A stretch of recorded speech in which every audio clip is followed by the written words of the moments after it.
I am not necessarily sure where to start with this one. I have been reading a bunch of stories within this forum and it's helped a lot. But now I am ready to put my story on here, at least for a while, so I can get it out. D-Day was almost a year ago. My soon-to-be ex-wife, let's call her Jenny. Jenny and I have known each other since high school. Her older brother was my friend. We would flirt with each other, but didn't actually get ex-wall because I was 4 years older than her. After graduating high school, I received an athletic scholarship and I went to college to play football. Unfortunately, my career was cut short because of an injury I sustained when I got injured and was bedridden for 3 months at my parents' house. Jenny was still in high school and would come over after school to spend time with me. I could say that her presence contributed to my speedy recovery. She would visit after school and sometimes stay till dawn. My parents got used to her presence, and it wasn't long before we made our relationship official. I used to lay in bed and we would brainstorm about our future goals when we would eventually get married and what I would do after I recovered. I knew I couldn't continue college because I had already lost my scholarship because of my injury. Back then, I had a dream to eventually open a gym together and run it with her. I wasn't too bummed out about my injury and the end of my athletic career. Everything happened for a reason. All we could do was to dream before your dreams can come true. She promised to join me even if she was in college at the time. She would drop out and help me to run the business. After I recovered from my injury, I applied for a job at 24 Hours Fitness. There, I became a personal trainer and was building a list of trusted clients, hosting classes on meetup groups. I even became a yoga instructor and hosted free yoga on public parks for more exposure. I promoted myself on social media and had a sizable following. I was renting studios to do classes with paying clients, and I collaborated with fellow trainers to run classes for them. I desperately needed my own space. 2 years later, I opened a 2,500 square foot gym. I took a loan out to buy equipment, and I wasn't generating enough to pay for additional employees, but I had Jenny. Jenny was my girlfriend at the time. Realizing that I needed support, she quit her school to help me run the business, as promised years earlier. We couldn't afford to pay rent and utilities because we are already paying rent for the gym. We thought we could save money by sleeping at the gym. It was a small gym and we managed. Our membership grew slowly, month by month, through hard work and great customer service. We had enough to keep the lights on. It definitely wasn't easy, especially when we had a lot of competition from other big franchise gyms. About a year later, the business was stabilizing because we were able to pay off our loan for the equipment. Then we could afford to rent an apartment so we wouldn't be living in the gym. The business wasn't as profitable as I thought, but we were getting by. I soon realized that the only way to scale is to open another gym, which requires more time out of my day. But we had grit and determination to establish ourselves in this space. Our dream was alive, and it was easier to work harder for our dream because we could see the success, however slow it comes. If it wasn't for Jenny, I don't know if the business could have survived because I don't know any employee that would work for 3 years without pay. The first major problem we had in our relationship was caused by jealousy when a rumor started going on about some client claiming that we slept together. I had mostly female clients. A majority of the group classes are women. In short, 95% of my clients are women, not because I intentionally picked them or targeted them, but most men are too proud to have a fitness trainer because they feel like they could do without. Women, on the other hand, welcome it and they pay a lot of money for it. Since these women look up to me, they started to compete for my attention and started getting jealous amongst each other. In my case, a lady in my workout group class got jealous that I was paying more attention to another woman which I wasn't. So she started to throw in comments to other women that we had something going. I guess to make other women jealous or to stay away from me, even though they all knew I had a girlfriend. You know how women are like when they gossip. Well, Jenny got wind of it, and I was in trouble. I swear to her that nothing happened. After much convincing, Jenny believed me. And even though she told me that she believed me, I knew she had a bit of a doubt. She would check on me during my classes and pop in and out during my training session and would get jealous when I trained attractive women, something that she never used to do. That was when things started to take a downturn in our relationship. I felt really bad about this. I wanted to do whatever I could to fix this. To me, Jenny was more than a girlfriend. She's a woman that I put above anyone else. She nursed me back to health, worked on our business without pay, and she was my ride or die chick for life. And it hurt me that she's beginning to question my commitment to her. That was when I decided to propose to her. It came as a surprise because I not only proposed, I bought her a car, which she badly needed at the time because we were sharing one car. We also took a week-long vacation on a cruise ship and she loved it. It was absolutely delightful to see her happy. When we came back from our vacation, she was rejuvenated. The fire that she had during the beginning of our relationship was back. It felt good to know the right button to push in your relationship and to know exactly what she needed without her mentioning it. 5 years later, after opening the gym, we were making enough profit to hire people for the first time. Jenny was no longer working a 16-hour shift. We also opened another gym that was larger than our current gym. We got to a point in our life when we were planning on building a family in a year time. Then disaster struck. Jenny was doing a deadlift and had a freaky back injury, so I recommended her to a sports doctor that helped nurse me back to shape when I had my injury in my college days, and I still see him at least once every 2 months for checkup. Her injury caused her to miss work for several weeks. She was going for physical therapy 3 times a week and wasn't allowed to stand for a prolonged period of time. Right about that time, we decided to get married. After we got married, she was still nursing her back injury, so she was home all the time, and I was running the two gym with my employees. It was a lot of stress for me, but I was a hard worker and didn't complain because I see the value in all my hard work. The only problem was that my wife started complaining that we weren't spending enough time together. And I thought she was right because I was only home for about 8 hours a day. And I spent most of the time at home eating and sleeping, unlike when I was with her all day when she was working at the gym. Then she started making friends outside our social circle. Two women in particular. I don't know anything about them, but they seemed to make her happy and occupied. She soon stopped pestering me about coming home early and spending more time with me, and it took a little pressure and stress off me as I focused on my business and making sure that she had a roof over her head. She began to do a lot of shopping, wearing brand name fashion, asking me for more money. Much of the influence were from her friends. I wasn't too bothered because the amount she was always asking were within reason. And even if it wasn't, I was willing to give it to her because of all the sacrifices she have done for me. One day, she told me that she was going on a cruise trip with her friends. It was a destination that we have planned on going on together, and I was bummed out that we weren't going together. I still supported her and asked her if she needed money, and she said that her friends would cover the trip. Jenny being away allowed me to put in more hours, and I even spoke to her on the phone during her trip. Nothing suspicious, and I heard her friends in the background, so there was no way I would have suspected that she was going with another man. When she came back from the trip, she became distant and less affectionate. We both had high excess drive, and we would do it multiple times. But it stopped entirely. When I initiate, she would act like I was forcing her.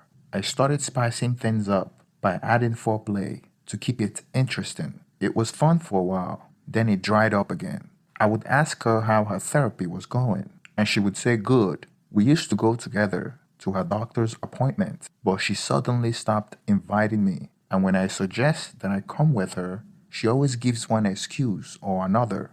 About 3 months after she went on the cruise trip, she broke the news to me that she was pregnant. I was a bit surprised because I thought she was on the pill and it wasn't planned. She told me that she had been taking the pill, but it failed. I heard that birth control is around 91% effective. Around 9 in 100 women using the combined pill will get pregnant in a year, so I figured she was one of the 9. I accepted the pregnancy and looked forward to becoming a dad. 2 months into her pregnancy, I started to suspect that something wasn't right. She became distant and would be texting all the time. Sometimes I would call to check on her and she wouldn't answer. I spoke to her about this and she would become defensive and would look for a reason to start a fight. I thought it was because of the hormone changes due to the pregnancy, so I avoided arguing with her and went along with the flow. One night when I came home, she told me that our relationship wasn't working out and that we were more like roommates than married couple.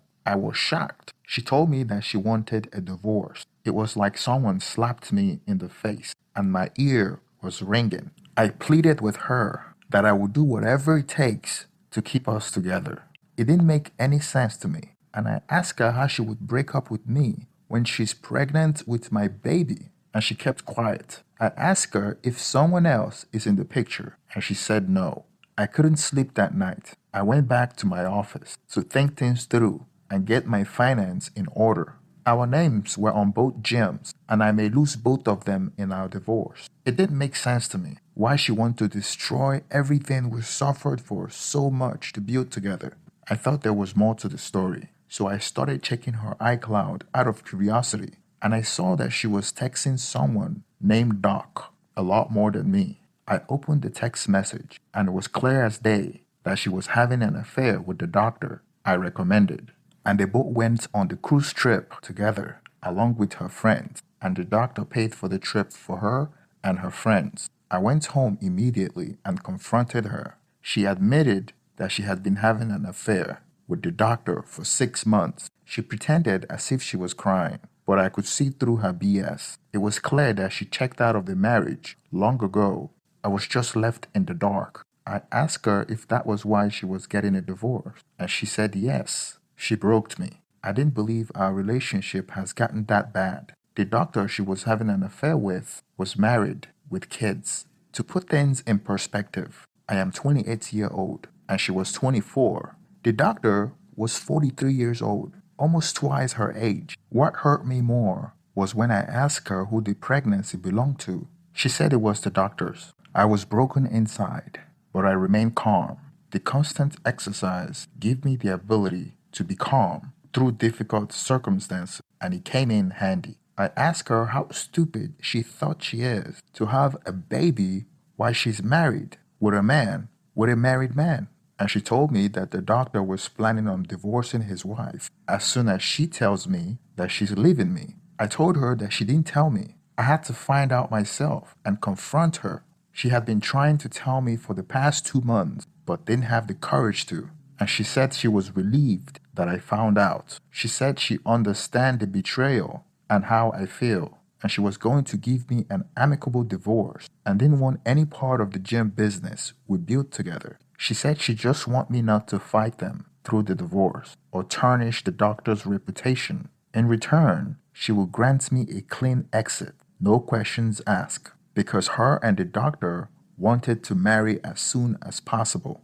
It seemed like she had rehearsed what she needed to say to me with a lawyer hired by the doctor, and she had been coached on what to say. I was hurt that it came so easy to her. It was like she was a different person. To me, she meant more than my business. She was the love of my life. And to reduce the level of our relationship to business transaction just shows how she had checked out of the marriage long ago, and it was left to me to pick up the pieces and move on. It's hard to fight for someone that had already given up on you because she wanted a richer man. The doctor may have a lot more money than me, but would never respect her because he had money before he married her. I guess she was tired of struggling with me and ran for the exit now. If she was smart, she would have known that my business was about to blow up. Everything that we worked for over the years was about to come together.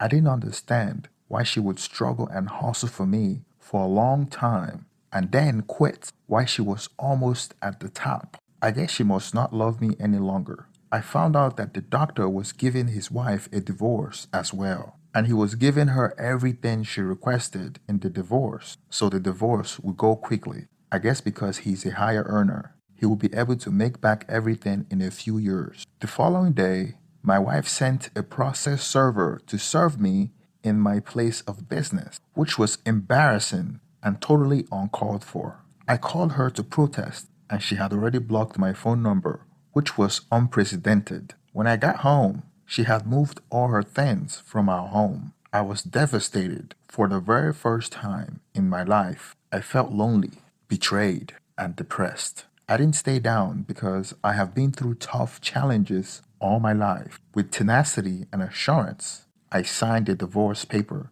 to allow her freedom to marry the doctor. I didn't try to confront the doctor or talk bad about him because that was part of the signed agreement. He would steal my wife, and in return, I wouldn't say anything about it. If I do, I will lose the business that I have worked so hard for. That was a difficult position to bargain with, but what can I do? Jenny, the wife that we went through a lot together, no longer wants me. Fighting for her or going to war for her would be crying over spilt milk. 2 days after signing my divorce agreement, my ex-wife announced our divorce on Facebook and wrote a BS message on how we grew apart and how I was a great partner. It made me sick just reading it, but I had to move on. I focused on my work and building my business. I heard that the doctor rented a luxury apartment for both of them to live in. He gave his betrayed wife the house, I guess because he could easily buy another one.